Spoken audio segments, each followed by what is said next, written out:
ছোট্ট বন্ধুরা, একটা চালাক কাক ভাবলো সে খুব সহজেই সারস পাখিকে বোকা বানাতে পারবে।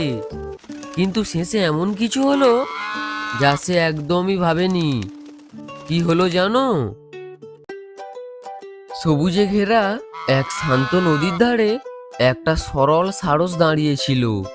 নদীর জল হালকা করে বয়ে চলেছে, আর সারসটা জলের দিকে তাকিয়ে ধীরে ধীরে মাছ খুঁজছিল। সারস একটু হেসে বলল, আজ যদি একটা ভালো মাছ পাই তাহলে কিন্তু বেশ মজা হবে। ঠিক তখনই কাছের একটা গাছের ডালে বসেছিল এক চালাক কাক।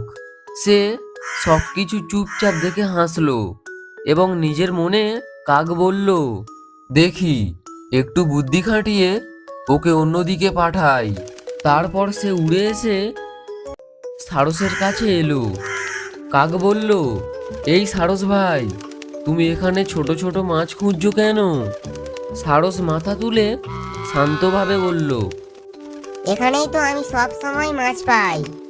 কাক একটু ডানা নেড়ে দূরে শুকনো জায়গার দিকে দেখিয়ে বলল, ওই দিকে যাও না, সেখানে অনেক বড় বড় মাছ আছে। সারস একটু ভেবে খুশি হয়ে বলল, সত্যি? তাহলে একটু গিয়ে দেখে আসি। সে আস্তে আস্তে ওই দিকে উড়ে গেল।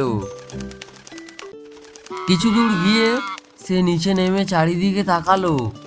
চারপাশ শুকনো, কোথাও জল নেই, মাছও নেই। সারস একটু অবাক হয়ে বলল, এখানে তো কিছুই নেই, মনে হচ্ছে আমাকে ভুল জায়গায় পাঠানো হয়েছে। সে আর দেরি না করে আবার উড়ে কাকের কাছে ফিরে এলো। কাক একটু মুচকি হেসে বলল, কি হলো, ভালো জায়গা পেলে নাকি? সারস শান্তভাবে বলল, তুমি যে জায়গার কথা বলেছিলে সেখানে তো কিছুই নেই। কাক হেসে উঠল, হা হা হা, আমি তো তোমাকে বোকা বানালাম। সারস শুধু হালকা হেসে তাকিয়ে রইল। সেই শান্ত মুখ দেখে কাকের হাসিও ধীরে ধীরে মিলিয়ে গেল।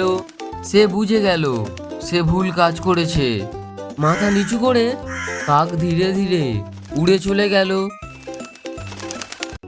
আর সারস আবার শান্তভাবে নদীর ধারে দাঁড়িয়ে নিজের কাজে মন দিল।